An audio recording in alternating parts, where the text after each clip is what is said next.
Hi hello welcome back to my channel. ಅನಿರೀಕ್ಷಿತ ಮದುವೆ. ವೈಶಾಲಿ ಒಂದು ಕಡೆ ನಿಂತ್ಕೊಂಡು ಬೆಲೆಗಳನ್ನೆಲ್ಲ ನಾನು ಮೊದಲೇ ನೋಡಿದ್ದೀನಿ ಪ್ರಮೋದ್. ಶರ್ಟ್ ಬೆಲೆ 15,000 ಅಂತ ನನಗೆ ಗೊತ್ತು. ಆದರೆ ನಿನ್ನ ಮುಂದೆ ಏನೂ ತಿಳಿಯೋದಳಂತೆ ಇರಬೇಕು ತಾನೇ. ಆಗ ತಾನೇ ಅಪ್ಪಟ ಪ್ರೀತಿ ನಿನ್ನಲ್ಲಿ ನನ್ನ ಮೇಲೆ ಮೂಡೋದು ಅಂತ ಮನಸ್ಸಿನಲ್ಲೇ ಅಂದ್ಕೊಳ್ತಾ ನಿಂತಿದ್ಲು.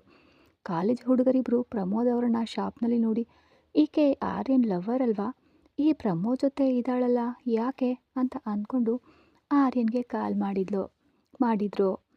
ಆರ್ಯನ್ ಫೋನ್ ರಿಸೀವ್ ಮಾಡಿ ಹಲೋ ಅಂದ. ಆರ್ಯನ್, ನಿನ್ನ ಲವರ್ ಯಾಕೆ ಆ ಪ್ರಮೋದ್ ಜೊತೆ ಇದ್ದಾಳೆ? ನಿಮ್ಮಿಬ್ಬರಿಗೂ ಬ್ರೇಕಪ್ ಏನಾದರೂ ಆಯಿತಾ ಅಂತ ಕೇಳಿದರು. ಏನೋ ವಿಷಯ ಇದು, ನೀವೇನು ಹೇಳ್ತಾ ಇದ್ದೀರಾ? ಅವಳು ಮನೆಯಲ್ಲಿದ್ದರೆ ನೀವು ಶಾಪ್ನಲ್ಲಿದ್ದಾಳೆ ಅಂತಿದ್ದೀರಲ್ಲ. ನೀವು ಯಾರನ್ನೋ ನೋಡಿ ಇನ್ಯಾರೋ ಅಂದ್ಕೊಂಡಿದ್ದೀರಾ ಅನಿಸುತ್ತೆ. ಫೋನ್ ಇಡಿ ಅಂತ ಕೋಪದಿಂದ ಹೇಳ್ದ ಆರ್ಯ. ನಿಜ ಆರ್ಯನ್, ನಿನಗೆ ಫೋಟೋ ಕಳಿಸ್ತೀನಿ ನೋಡು ಅಂತ ಫೋಟೋ ತೆಗೆಯೋ ಅಷ್ಟರಲ್ಲಿ ವೈಶಾಲಿ ಅಲ್ಲಿಂದ ಹೊರಟು ಹೋಗಿದ್ರು. ಆರ್ಯನ್ ಅವರು ಇಲ್ಲಿಲ್ಲ, ಹೊರಟು ಹೋದ್ರು ಅಂದ. ನಿಜವಾಗಿಯೂ ಅವಳು ವೈಶಾಲಿ ಆಗಿದ್ರೆ ತಾನೇ, ಇನ್ನೊಮ್ಮೆ ಇಂತಹ ಕಾಲ್ ಮಾಡಿದರೆ ಕೊಂದ್ಬಿಡ್ತೀನಿ ಅಂತ ಕೋಪದಿಂದ ಹೇಳಿ ಫೋನ್ ಇಟ್ಟ ಆರ್ಯ. ಅರೆ ಯಾರು ಗುರು, ಯಾರ್ಯಾರ ಜೊತೆ ಹೋದರೆ ನಮ್ಗ್ಯಾಕೆ ಗುರು, ನಾವು ಬಂದ್ವಾ ನಮ್ಮ ಕೆಲಸ ನೋಡ್ಕೊಂಡು ಹೋದ್ವಾ ಅಂತ ಇರಬೇಕಿತ್ತು. ಸುಮ್ಮನೆ ಫೋನ್ ಮಾಡಿ ನಿನ್ನ ಲವರ್ ಬೇರೆಯವನ ಜೊತೆ ಇದ್ದಾಳೆ ಅಂತ ಹೇಳಿ ಉಗಿಸ್ಕೊಳ್ಳೋದು ಬೇಕಿತ್ತಾ? ಈಗ ನಾವು ಕತ್ತೆಗಳಾದ್ವು, ನಡಿ ಹೋಗೋಣ ಅಂದ. ಆರ್ಯನ್ ಫೋನ್ ಇಟ್ಟು ತುಂಬ ಕೋಪದಿಂದ ಇದ್ದ. ವೇದಾಂತ್ ಇದನ್ನು ನೋಡಿ ಏನಾಯ್ತು ಗುರು, ಯಾರು ಫೋನ್ ಮಾಡಿದ್ದು ಅಂತ ಕೇಳ್ದ. ಯಾರೋ ಕೆಲ್ಸಕ್ಕೆ ಬಾರ್ದವರು ಬಿಡು ಅಂದ. ಏನು, ನೀನು ಹೇಳ್ದವರೇ ಆಗಿದ್ರೆ ಫೋನಲ್ಲಿ ಏನು ಹೇಳಿದ್ರು ಅಂತ ಇಷ್ಟೊಂದು ಕೋಪ ಮಾಡ್ಕೊಂಡಿದೀಯಾ?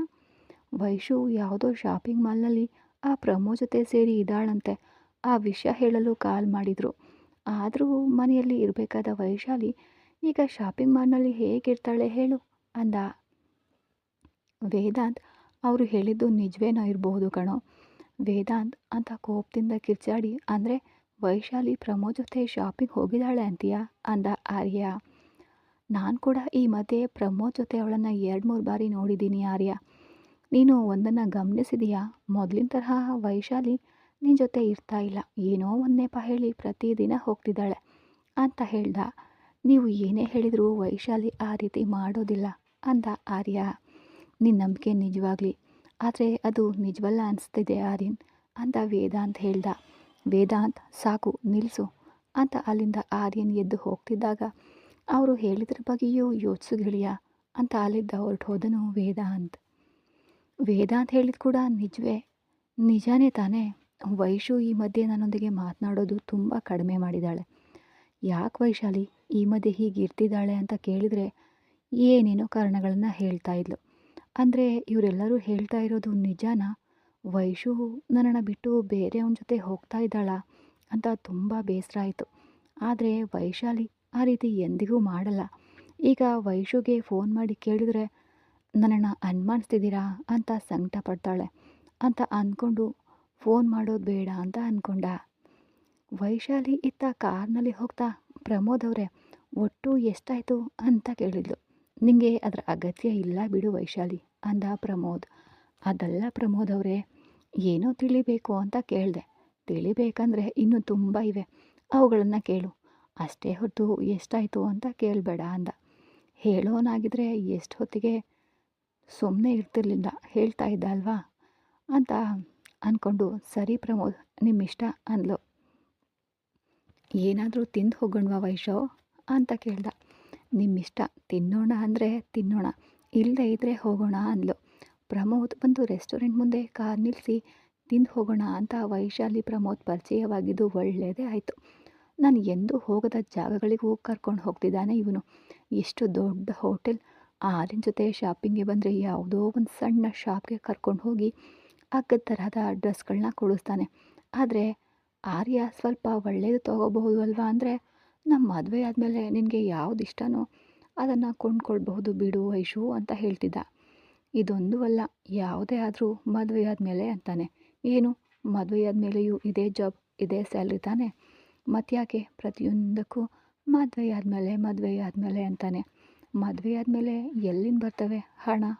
ಏನಾದರೂ ಮಳೆ ರೂಪದಲ್ಲಿ ಹಣದ ಮಳೆ ಸುರಿಯುತ್ತಾ ಏನು ಅಂತ ಅಂದ್ಕೊಳ್ತಾ ಹೋಟೆಲ್ ಒಳಗಡೆ ಹೋದರು ಆರ್ಯನ್ ಅಂದಿನಿಂದ ವೈಶಾಲಿಯನ್ನು ಗಮನಿಸ್ತಾನೆ ಇದ್ದ. ಮೊದಲಿನ ತರಹ ಅವಳು ತನ್ನೊಂದಿಗೆ ಇರ್ತಾ ಇರಲಿಲ್ಲ.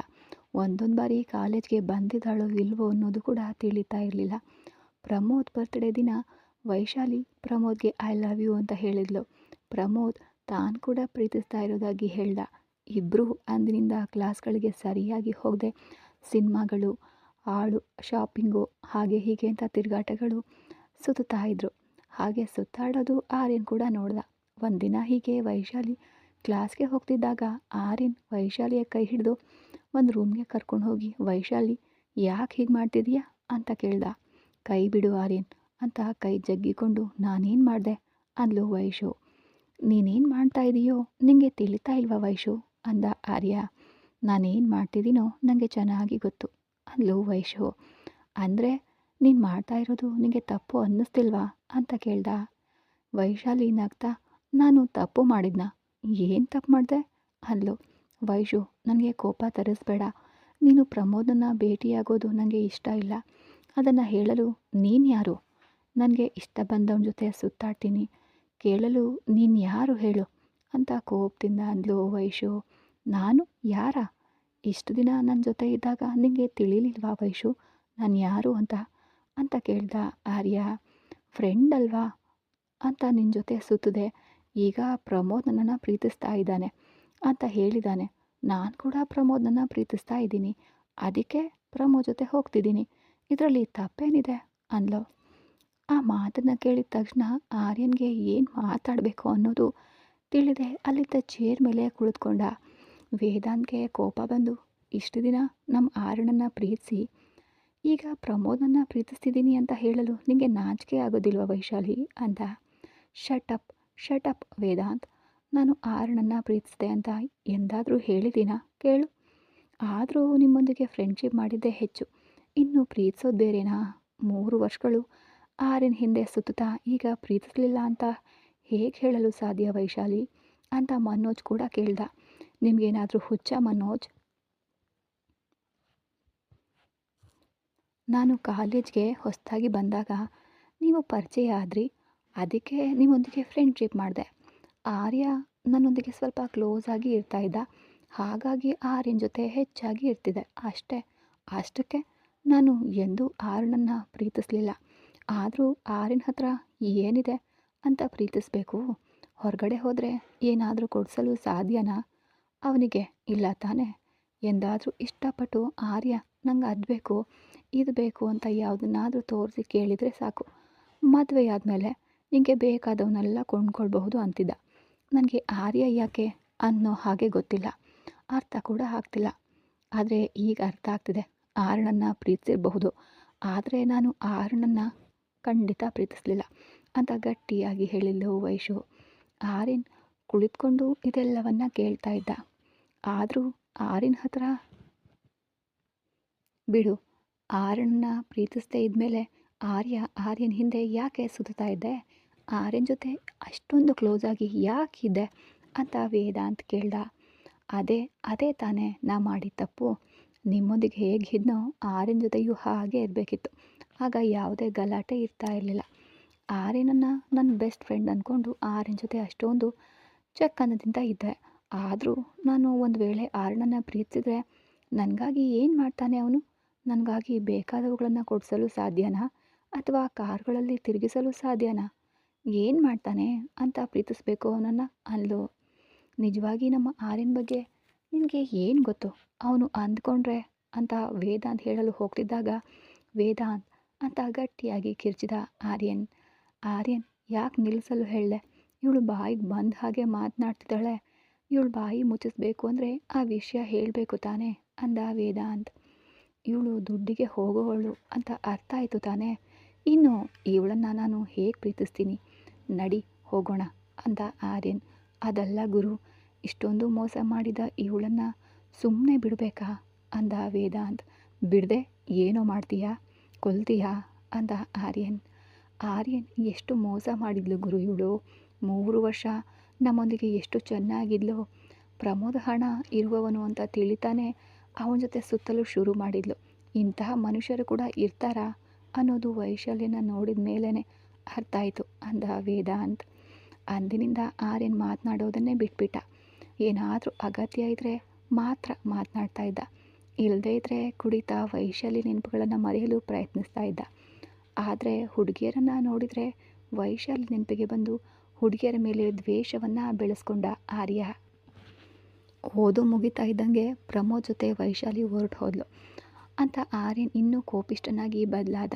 ಪ್ರಮೋದ್ ವೈಶಾಲಿಯನ್ನು ಕರ್ಕೊಂಡು ಹೋಗಿ ಮನೆಗೆ ಕರೆದೊಯ್ದು ಗೆಸ್ಟ್ ಹೌಸ್ಗೆ ಕರ್ಕೊಂಡು ಹೋದ. ವೈಶಾಲಿ ಗೆಸ್ಟ್ ಹೌಸ್ ನೋಡಿ, ಪ್ರಮೋದ್ ಇದು ನಿಮ್ಮ ಸ್ವಂತದ್ದಾ ಅಂತ ಕೇಳಿದ್ಲು.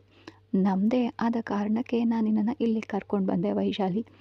ಮನೆಗೆ ಕರ್ಕೊಂಡು ಹೋಗ್ಬೋದಿತ್ತು, ಆದರೆ ಹೀಗೆ ಸಡನ್ನಾಗಿ ಒಬ್ಬ ಹುಡುಗಿ ಜೊತೆ ಹೋದರೆ ಮನೆಯಲ್ಲಿ ಹೇಗೆ ರಿಯಾಕ್ಟ್ ಮಾಡ್ತಾರೋ ನಂಗೆ ತಿಳಿಯೋದು.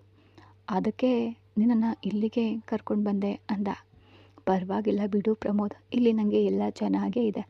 ನೀನು ಮನೆಗೆ ಹೋಗಿ ನಮ್ಮ ವಿಷಯ ಮನೆಯಲ್ಲಿ ಹೇಳು, ಏನಂತಾರೆ ನೋಡು ಅಂದ್ಲು. ನನಗೆ ತಿಳಿದ ಮಟ್ಟಿಗೆ ಏನು ಅನ್ನಲ್ಲ ವೈಶು ಅಂದ ಪ್ರಮೋದ್. ಹೌದು ಪ್ರಮೋದ್, ನಿಮ್ಮ ಮನೆಯಲ್ಲಿ ಯಾರೆಲ್ಲ ಇರ್ತಾರೆ? ನಮ್ಮ ಡ್ಯಾಡಿ, ಮಮ್ಮಿ, ಅಣ್ಣ ಮತ್ತು ಅತ್ತಿಗೆ. ಡ್ಯಾಡಿ ಮತ್ತು ಅಣ್ಣ ಬಿಸ್ನೆಸ್ ನೋಡ್ಕೊಳ್ತಾರೆ. ಅಮ್ಮ ಮತ್ತು ಅತ್ತಿಗೆ ಹೌಸ್ ವೈಫ್.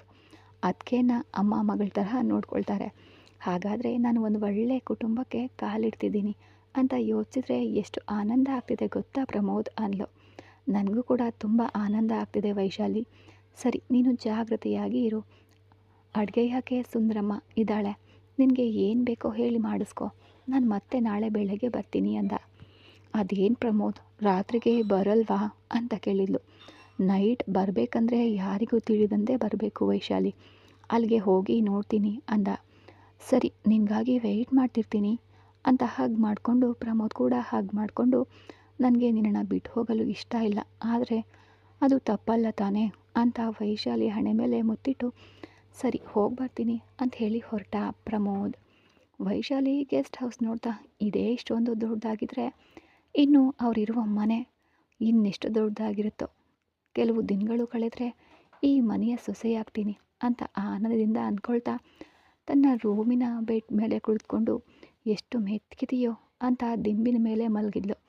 ಹುಟ್ಟಿದರೆ ಇಂಥ ಹಣವಿರುವ ಮನೆಯಲ್ಲಿ ಹುಟ್ಟಬೇಕು. ನಮ್ಮ ತರಹ ಅತ್ತ ಇತ್ತ ಇಲ್ಲದ ಮಧ್ಯದ ವರ್ಗದವರ ಮನೆಯಲ್ಲಿ ಹುಟ್ಟಿದರೆ ಹೀಗೇನೇ ಇರ್ತಾರೆ. ಈಗ ನಾನು ಮಧ್ಯಮ ವರ್ಗದ ಹುಡುಗಿಯಲ್ಲ, ಶ್ರೀಮಂತರ ಮನೆಯ ಸೊಸೆ ಅಂತ ಆನಂದ ಪಡ್ತಾ ಇದ್ಲು. ಪ್ರಮೋದ್ ಮನೆಗೆ ಹೋಗಿ ನನ್ನ ಬಗ್ಗೆ ಹೇಳಿಯೇ ಇರ್ತಾನೆ, ಅವರೆಲ್ಲರೂ ಮನೆ ಕರ್ಕೊಂಡು ಬರ್ದೆ ಯಾಕೆ ಗೆಸ್ಟ್ ಹೌಸ್ನಲ್ಲಿ ಇಟ್ಟಿದೀಯಾ ಅಂತ ಪ್ರಮೋದನ್ನು ಬೈತಾರೆ ಅಂತ ಊಹಿಸ್ಕೊಳ್ತಾ ಟವಲ್ ತಗೊಂಡು ವಾಶ್ರೂಮ್ಗೆ ಹೋದ್ಲು. ಪ್ರಮೋದ್ ಮನೆಗೆ ಹೋಗೋ ಅಷ್ಟರಲ್ಲಿ ಮನೆಯಲ್ಲಿ ಎಲ್ಲರೂ ಕೂಡ ಗಾಬರಿಯಾಗಿದ್ರು. ಅಣ್ಣ ಏನಾಯಿತು, ಯಾಕೆ ಎಲ್ಲರೂ ಇಷ್ಟೊಂದು ಗಾಬರಿಯಾಗಿದ್ದೀರಾ ಅಂತ ಕೇಳ್ದ. ಅದು ಡ್ಯಾಡಿ ಕೆಳಗಡೆ ಬಿದ್ದುಬಿಟ್ಟಿದ್ದಕ್ಕೆ ಹಾಸ್ಪಿಟಲ್ಗೆ ಕರ್ಕೊಂಡು ಹೋಗಿದ್ದಾರೆ ಪ್ರಮೋದ್, ಬಾ ನಾವು ಹೋಗೋಣ ಅಂದ ಅವರಣ್ಣ. ಹೌದಾ, ಸರಿ ಬನ್ನಿ ಹೋಗೋಣ ಅಂತ ಮಮ್ಮಿ ಅತ್ತಿಗೆ ಎಲ್ಲಿ ಅಣ್ಣ ಅಂತ ಕೇಳ್ದ. ಅವರು ಮೊದಲೇ ಹೋಗಿದ್ದಾರೆ ಪ್ರಮೋದ್. ವಾವ್ ಅಣ್ಣ, ಮಮ್ಮಿ ಅತ್ತಿಗೆ ಎಲ್ಲಿ ಅಣ್ಣ ಅಂತ ಕೇಳ್ದ. ಅವರು ಮೊದಲೇ ಹೋಗಿದ್ದಾರೆ ಪ್ರಮೋದ್ ಅಂತ ಕಾರ್ನಲ್ಲಿ ಕುಳಿತುಕೊಂಡು ಹಾಸ್ಪಿಟಲ್ಗೆ ಹೋದರು. ವೈಶಾಲಿಗೆ ದಿನ ಇಡೀ ಒಬ್ಬಳೇ ಇರಬೇಕಂದ್ರೆ ಬೋರ್ ಹೊಡೆದು ಪ್ರಮೋದ್ಗೆ ಕಾಲ್ ಮಾಡಿದ್ಲು. ಪ್ರಮೋದ್ ಫೋನ್ ರಿಸೀವ್ ಮಾಡಿ ಮತ್ತೆ ಮಾಡ್ತೀನಿ ವೈಶಾಲಿ ಅಂತ ಹೇಳಿ ಫೋನ್ ಇಟ್ಬಿಟ್ಟ. ಪ್ರಮೋದ್ ಹಾಗೆ ಮಾಡ್ತಾ ಇದ್ದಂತೆ ಕೋಪ ಬಂತು ವೈಶಾಲಿಗೆ. ನನಗೆ ಇಲ್ಲಿ ಚೆನ್ನಾಗೇ ಇದೆ ಅಂದೆ ಅಂತ, ಅದಕ್ಕೆ ಮನೆಯವ್ರ ಹತ್ರಕ್ಕೆ ಹೋಗೋ ಅಷ್ಟರಲ್ಲಿ ನನ್ನ ಬಗ್ಗೆ ಮರ್ತು ಹೋದ ಹಾಗಿದ್ದಾನೆ.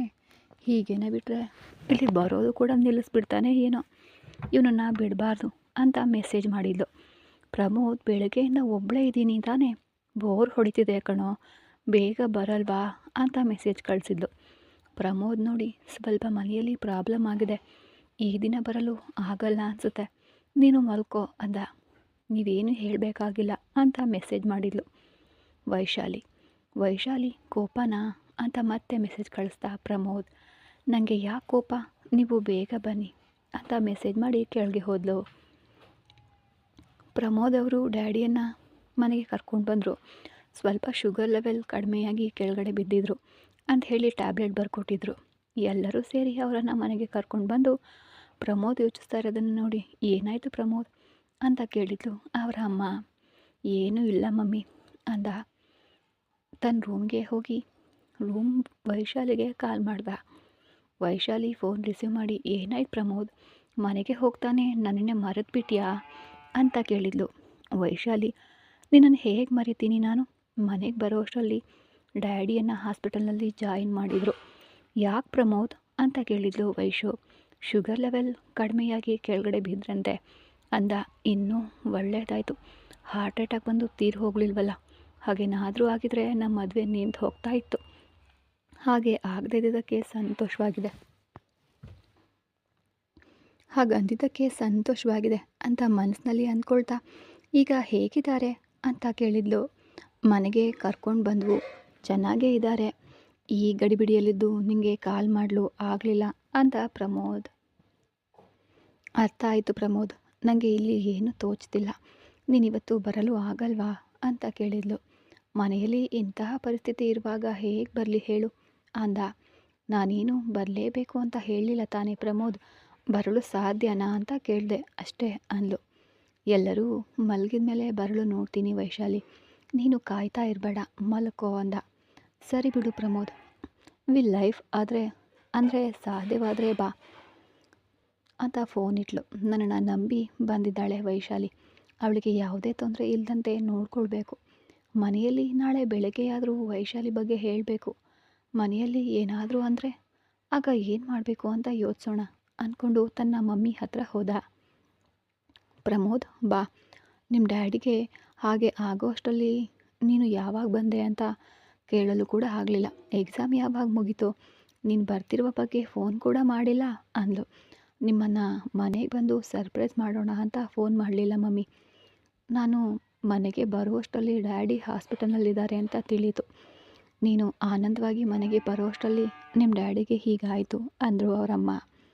ಮಮ್ಮಿ ಬೇಜಾರು ಮಾಡ್ಕೋಬೇಡ, ಡ್ಯಾಡಿ ಚೆನ್ನಾಗೇ ಇದ್ದಾರೆ ಅಲ್ವಾ ಅಂದ. ಸರಿ ಪ್ರಮೋದ್, ಎಕ್ಸಾಮ್ ಬರೆದು ಬಂದಿದೀಯಾ ಅಲ್ವಾ, ಅಲ್ಲಿ ಸರಿಯಾಗಿ ಮಲಗಿರಲ್ಲ, ಊಟ ಮಾಡಿ ಹೋಗಿ ಮಲ್ಕೋ ಅಂದ್ಲು. ಹಾಗೆ ಮಮ್ಮಿ ಅಂತ ಎದ್ದು ನಿಂತು, ಮಮ್ಮಿ ಡಿನ್ನರ್ ಮಾಡಿ ಹಾಗೆ ಹೊರಗಡೆ ಹೋಗಿ ಬರ್ತೀನಿ ಅಂದ. ನೈಟ್ ಟೈಮ್ನಲ್ಲಿ ಎಲ್ಲಿಗೆ ಹೋಗ್ತೀಯಾ? ಯಾರನ್ನಾದರೂ ಭೇಟಿಯಾಗಬೇಕಿದ್ರೆ ನಾಳೆ ಬೆಳಗ್ಗೆ ಹೋಗಿ ಭೇಟಿಯಾಗು ಪ್ರಮೋದ್, ಈಗ ಹೋಗಿ ಮಲ್ಕೋ ಅಂದ್ಲು. ಪ್ರಮೋದ್ ಮಮ್ಮಿ ಸುಮಿತ್ರಾ ಸರಿ ಮಮ್ಮಿ ಅಂತ ಹೊರಗೆ ಬಂದ. ವೈಶಾಲಿ ಹತ್ರ ಹೋಗೋಣ ಅಂದರೆ ಮಮ್ಮಿ ಬೇಡ ಅಂದ್ಲು. ಈಗ ಏನು ಮಾಡೋದು? ವೈಶಾಲಿ ಮತ್ತೆ ಕಾಯ್ತಾ ಇರ್ತಾಳೋ ಏನೋ ಅಂತ ವೈಶಾಲಿಗೆ ಇವತ್ತು ಬರ್ತಾ ಇಲ್ಲ ಅಂತ ಮೆಸೇಜ್ ಮಾಡ್ದ. ವೈಶಾಲಿ ಆ ಮೆಸೇಜ್ ನೋಡಿ ಕೋಪದಿಂದ, ನೀನು ಬರಲ್ಲ ಅಂತ ನನಗೆ ಈಗಾಗಲೇ ಗೊತ್ತಾಯಿತು, ಅರ್ಥ ಆಯ್ತು ಬಿಡು, ಸರಿ ಗುಡ್ ನೈಟ್ ಅಂತ ಫೋನ್ ಪಕ್ಕಕ್ಕಿಟ್ಲು. ವೈಶಾಲಿಗೆ ತುಂಬ ಕೋಪ ಬಂದಿದೆ ಅನಿಸುತ್ತೆ. ನಾಳೆ ಹೋಗಿ ಸಾರಿ ಕೇಳೋಣ ಬಿಡು ಅಂತ ಮಲ್ಕೊಂಡ. ವೈಶಾಲಿ ಮಾತ್ರ ಕೋಪದಿಂದ ರೂಮ್ನಲ್ಲಿ ಒಂದು ಬಿರುಗಾಳಿಯನ್ನೇ ಸೃಷ್ಟಿಸಿದ್ಲು. ಕಾಲೇಜ್ನಲ್ಲಿ ಇದ್ದಾಗ ಮನೆಗೆ ಹೊರಡ್ತಾ ಇದ್ರೆ ಇನ್ನೊಂದಿಷ್ಟೊತ್ತು ಇರು ಅಂತ ಕೂರಿಸ್ಕೊಳ್ತಿದ್ದವನು ಈಗ ಮಾತ್ರ ಬರಲು ಹೇಳಿದರೆ ಮನೆಯವರಿಗೆ ತಿಳಿದ್ರೆ ಏನಂತಾರೋ ಅನ್ನೋ ಭಯವಂತೆ. ಅಷ್ಟೊಂದು ಭಯ ಇರುವವನು ನನ್ನನ್ನು ಯಾಕೆ ಪ್ರೀತಿಸಬೇಕು? ನನ್ನ ಜೀವನ ಹಾಳು ಮಾಡೋದಕ್ಕೆ ಅಲ್ವಾ? ಈ ಪ್ರಮೋದ್ಗೆ ದುಡ್ಡಿದೆ ಅನ್ನೋದು ಬಿಟ್ಟರೆ ಯಾವುದರಲ್ಲೂ ಆರಿನ ಜೊತೆ ಪೈಪೋಟಿ ಮಾಡಲು ಸಾಧ್ಯ ಇಲ್ಲ. ಇದೇ ದುಡ್ಡು ಆರಿನ ಹತ್ರ ಇದ್ದಿದ್ರೆ ಆರಿನನ್ನು ಖಂಡಿತ ಬಿಡ್ತಾನೆ ಇರಲಿಲ್ಲ. ಈ ಪ್ರಮೋದ್ ಜೊತೆ ಬಂದಮೇಲೆ ಆರಿನೇ ಪದೇ ಪದೇ ನೆನಪಿಗೆ ಬರ್ತಿದ್ದಾನೆ. ಯಾಕೆ ಆರ್ಯ, ನೀನು ದುಡ್ಡಿರುವವ್ರ ಜೊತೆಯಲ್ಲಿ ಹುಟ್ಟಲಿಲ್ಲ? ಹಾಗೆ ಹುಟ್ಟಿದಿದ್ರೆ ಎಷ್ಟು ಚೆನ್ನಾಗಿರ್ತಿತ್ತು. ಆಗ ನಿನ್ನನ್ನು ಬಿಟ್ಟು ಪ್ರಮೋದ್ ಜೊತೆನ ಖಂಡಿತ ಬರ್ತಿರ್ಲಿಲ್ಲ. ಹೀಗೆ ಮಾಡೋದು ತಪ್ಪು ಅಂತ ಗೊತ್ತು ಆರ್ಯ, ಆದರೆ ಏನು ಮಾಡಲಿ, ನನಗೆ ಚಿಕ್ಕನಿಂದಲೂ ದುಡ್ಡು ಅಂದರೆ ಎಷ್ಟು ಇಷ್ಟ ಅಂತ ನಿನಗೆ ಗೊತ್ತಿಲ್ಲ. ಮೊದಲಿನಿಂದಲೂ ನನಗೆ ದುಡ್ಡು ಅಂದರೆ ಪ್ರಾಣ, ಆಮೇಲೆ ನೀನು ಅಂದರೆ ಇಷ್ಟ. ಆದರೆ ನಿನ್ನ ಹತ್ರ ನನಗೆ ಇಷ್ಟವಾದದ್ದು, ಅತ್ಯಂತ ಇಷ್ಟವಾದದ್ದು ದುಡ್ಡಿಲ್ಲ. ದುಡ್ಡಿದ್ರೆ ಏನು ಬೇಕಾದರೂ ಮಾಡಬಹುದು ಆರ್ಯ. ನಾನು ದುಡ್ಡಿನಲ್ಲೇ ಹುಟ್ಟೇ ಇದ್ದರೂ ನಾನು ಮದುವೆಯಾಗೋ ವ್ಯಕ್ತಿ ಕೋಟ್ಯಾಧಿಪತಿಯಾಗಿರಬೇಕು. ನಾನು ಏನು ಕೇಳಿದರೂ ದುಡ್ಡನ್ನು ನೋಡದೆ ನನಗಾಗಿ ಖರ್ಚು ಮಾಡಬೇಕು. ಇಂತಹ ಕನಸುಗಳನ್ನು ಕಾಣ್ತಾ ಬೆಳೆದವಳು ನಾನು. ಕಾಲೇಜಿನಲ್ಲಿ ನಿನ್ನನ್ನು ನೋಡಿದ ತಕ್ಷಣವೇ ಯಾವಾಗಲೂ ಯಾರನ್ನು ನೋಡಿದಾಗಲೂ ಅನ್ನಿಸದ ಫೀಲಿಂಗ್ ನಿನ್ನ ಮೇಲೆ ಉಂಟಾಯಿತು. ನಿನ್ನ ಜೊತೆ ಗಲಾಟೆ ಮಾಡ್ತಾ ತಮಾಷೆಯಾಗಿ ಇರ್ತಿದ್ದೆ. ಆದರೆ ಹೊರಗಡೆ ಹೋದಾಗ ನಿನ್ನನ್ನು ಏನಾದರೂ ಕೇಳಿದರೆ ನೀ ಕೊಡಿಸ್ತಾನೇ ಇರಲಿಲ್ಲ. ನಿನ್ನನ್ನು ಮದುವೆಯಾದರೆ ನನ್ನ ಫ್ಯೂಚರ್ ಹೇಗಿರುತ್ತೋ ಅರ್ಥ ಆಯಿತು. ಆಗಲೇ ಪ್ರಮೋದನ್ನು ನೋಡಿದೆ. ಪ್ರಮೋದ್ ನಿನ್ನಷ್ಟು ಹ್ಯಾಂಡ್ಸಮ್ ಏನಲ್ಲ, ಆದರೂ ಅವನ ಹತ್ರ ನಿನ್ನ ಬಳಿ ಇಲ್ಲದ ದುಡ್ಡನ್ನು ನೋಡಿದೆ. ಪ್ರಮೋದ್ ಅಂದರೆ ನಂಗೆ ಇಷ್ಟ ಇಲ್ಲ. ಪ್ರಮೋದ್ ಹಿಂದೆ ಇರುವ ದುಡ್ಡು ಅಂದರೆ ನಂಗೆ ತುಂಬ ಇಷ್ಟ. ಅದಕ್ಕಾಗಿಯೇ ನಾನು ನಿನ್ನನ್ನು ಪ್ರೀತಿಸಿಯೂ ಪ್ರೀತಿಸಲಿಲ್ಲ ಅಂತ ಸುಳ್ಳು ಹೇಳಿದೆ. ಇವತ್ತೇನೋ ನೀನೇ ನೆನಪಾಗ್ತಿದೀಯ ಆರ್ಯ ಅಂತ ಅಂದ್ಕೊಳ್ತಾ ಫೋನ್ನಲ್ಲಿ ತಾನು ಮತ್ತು ಆರ್ಯನ್ ಒಟ್ಟಿಗೆ ಇರೋ ಫೋಟೋಗಳನ್ನು ನೋಡ್ತಾ, ನನಗೋಸ್ಕರ ಆದರೂ ನೀನು ದುಡ್ಡಿರೋನಾಗಿ ಹುಟ್ಟಬೇಕಿತ್ತು ಆರ್ಯ ಅಂತ ಹಾಗೇನೆ ಮಲ್ಕೊಂಡ್ಳು. ಈ ಕತೆ ಮುಂದುವರಿಯುವುದು. ಮತ್ತೆ ಸಿಗೋಣ ಮುಂದಿನ ಎಪಿಸೋಡಲ್ಲಿ. ಧನ್ಯವಾದಗಳು.